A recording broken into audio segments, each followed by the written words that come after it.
Hey, this is Chuck Holton on today's Hot Zone. I am on the U.S.-Mexican border in New Mexico. And for those of you who wonder whether or not we need a barrier, this is all the fence there is right now. We're going to talk about it with some ranchers that live here on today's Hot Zone. This is the Hot Zone.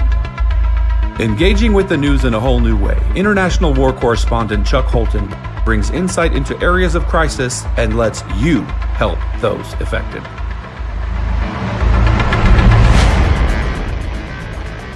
Hey folks, I'm Chuck Holton. Thanks for being with us on today's Hot Zone. I am in New Mexico today, and this is the border between the United States and Mexico. So right now I'm in the United States, and now I'm in Mexico. That's how hard that is to get across.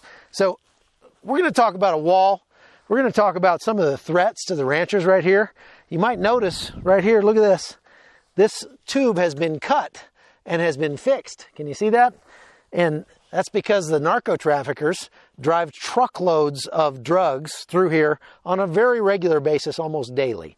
And all they do is they come up and cut this barrier and drive right through. So I talked to some ranchers who have lived here. Their family's been on this land for more than 100 years. We're going to see what the biggest threats are that they're facing. Check out these interviews. My name's Russell Johnson. I'm a fourth generation out here to be ranching with my family. And we ranch out here. Other members of our family farm. And this is the barrier that we've got in one stretch of the area that my family farms. And as you can see, it serves no purpose to stop vehicles or people. It's been cut multiple times. You can step right over it. I mean, it does nothing to stop illegal traffic from coming through. It's not even a deterrent. They ramp over it, cut it, climb over it. Nothing about this stops illegal traffic from entering our country. And the cattle. And cattle. Tell me about that. So as you can see, a baby calf can crawl right under this. A mama cow can jump over it.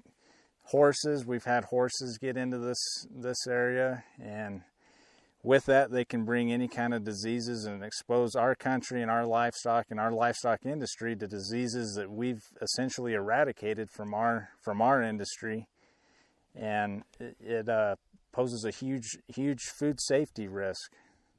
Tell me about why you're not seeing any Border Patrol agents down here.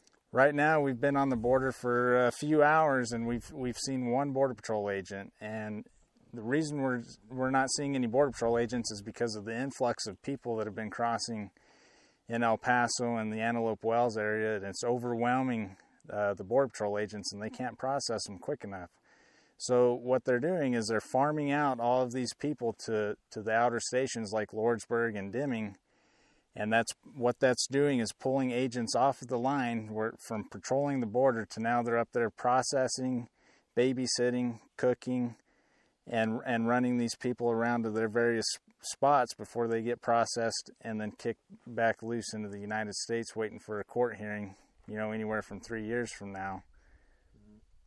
And so here, tell me about that they're your only law enforcement, really.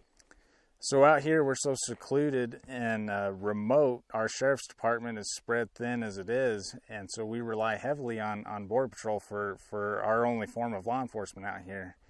And so with this influx of people drawing down the manpower within the Border Patrol, we're basically left lawless out here, and we don't have any form of law enforcement out here, especially whenever they take the Border Patrol off the line. All right, so there's a lot of politicians who say that the U.S. border is as secure and as safe as it's ever been, and there's no need for any kind of a barrier more than we have right now. Well, I'm currently in northern Mexico, right on the U.S. southern border, and I'm going to cross into the United States right now, and I want to show you just how quickly I can do this. Just how quick can I get over the border. Here I am, and I'm in the United States, just like that.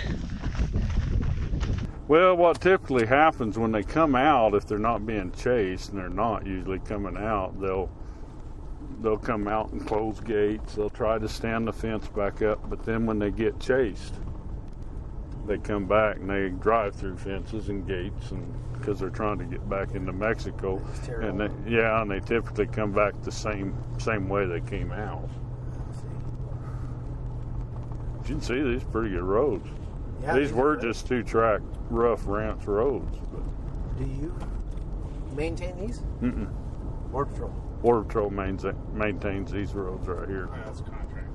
Okay. It's what, Russ? Contracted. Yeah, it's contracted. Yeah. Oh, right. It's Yeah. contracted out. Yeah. So, tell me about how long your family's been out here and everything. Well, my grandfather came here in 1918. We've been here 101 years this year. And I've lived here my whole life. Wow. When you were a kid, what was the state of relations with the Mexicans?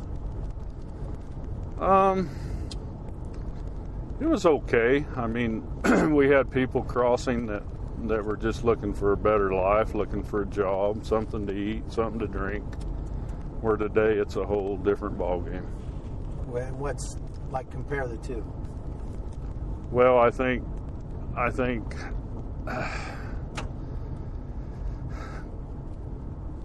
people today, what we have coming through us mainly is the violence, the more violent type of people, the more drug traffic,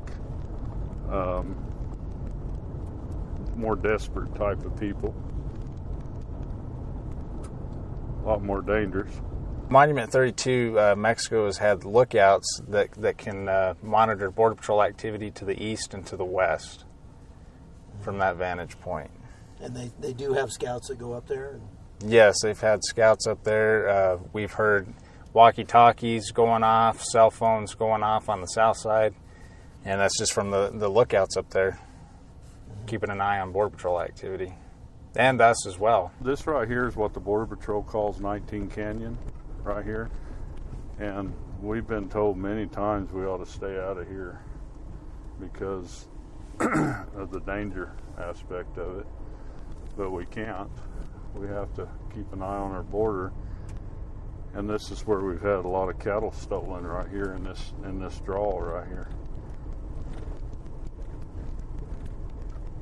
So, yeah, I mean, that's the fence right there, isn't it? That's the fence.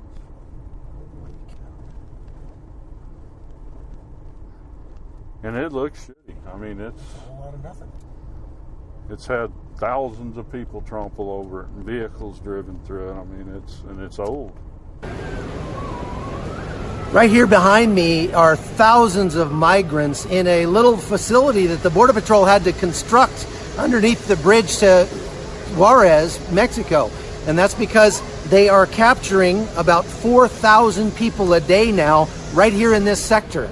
They said that having 6,000 people in custody would be a crisis. Right now, they have over 13,000 people in custody, and the Border Patrol is saying they're drowning. They're having to pull people off of law enforcement duties, things that are very important to the national security of this country, in order to process all these people here. And because they don't have the facilities to take care of them, they're having to just let them leave.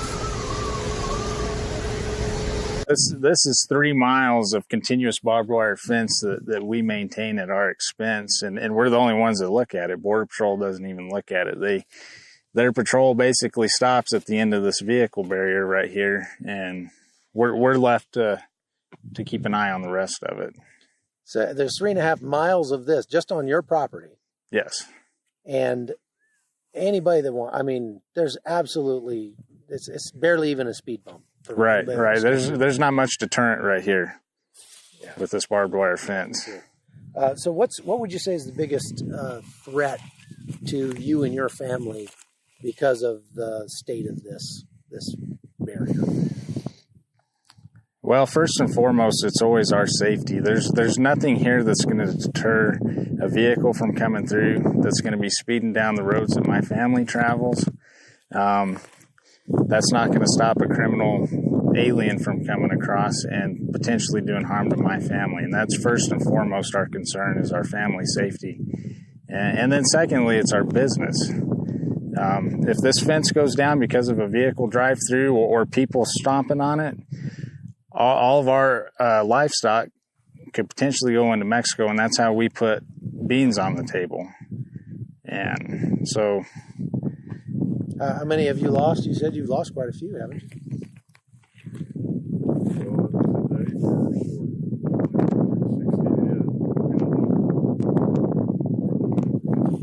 yeah, for the last 22 years, we're short approximately 260 head that could have potentially gone into Mexico. Some of those have, in fact, gone to Mexico because we have retrieved some of those, but most of them we haven't recovered. So you're talking about hundreds of thousands of dollars worth of cow flesh. Yep. So tell me that. So with all the cattle that we're missing, it's up in the figures of hundreds of thousands of dollars that we've lost in income. What would you say is the general sentiment among the Border Patrol that you talk to as far as what they would like to see out here? What would help them do their jobs better and keep America safer? I think that they are all in favor of a physical barrier, like a wall, like what we're seeing, in Santa Teresa, a 30-foot bollard-style barrier that's gonna prevent any vehicle from being able to ramp over it. It's definitely going to slow down probably most foot traffic because most people can't climb over the wall.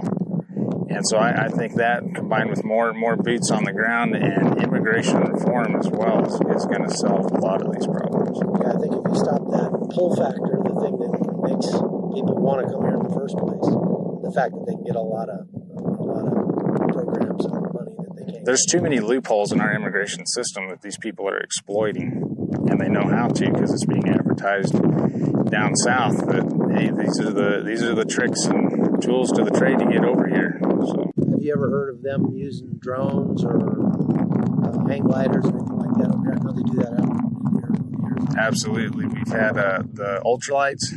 We've had quite a few ultralights in the past coming through, and the only purpose of that would be to be dropping drugs over on this side for people to pick up. Have y'all ever found drugs on your farm, on your ranch? We have found drugs on our ranch in the past. Tell me about that. I mean, what happens then? Well, you make a phone call to Border Patrol, and you basically you leave it alone because you don't know who or what's watching that load of drugs, and so you want to minimize your involvement in it. And basically, you call the authorities, and that's the end of it. They come out and they take care of it. You just stay away from it. Mm-hmm. About does cash come back across the other direction, or do they usually take that through a port of entry? I think that usually goes through a port of entry. We don't. The only southbound traffic we have through our ranch is people that have driven through and they're trying to make a run back to the border. That's the only southbound traffic that we have. So do they typically take those vehicles back with them, or do they often leave the vehicles on your side? It depends. If they can get back to an area like this with the barbed wire fence, they'll just blow through it and get back into Mexico and try another day. If they can't get back to an area with the barbed wire fence and they get to the barrier, they don't have the luxury of ramping over from the north side, so they usually bail out and run back into Mexico, because 9 times out of 10 that vehicle's stolen anyway, so it doesn't mean anything to them if they lose that vehicle.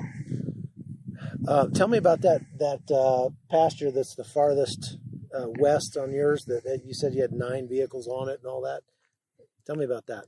Back in 2005 and 6, when the traffic was so bad, we had about 9 vehicles at one time that were just left abandoned in that pasture. And we had to abandon the use of that pasture for a couple of years because the traffic was so bad in there. And what's the danger to your cattle? Well, we experienced a lot of sickness in our cattle from all these groups coming through, running cattle off of water, sending the cow one way and the calf the other way, come back a couple hours later and get run off again by all these people coming through. And they were breaking out into Pasteurella pneumonia, which is a stress-induced disease that if not caught within 24 to 48 hours, they're dead.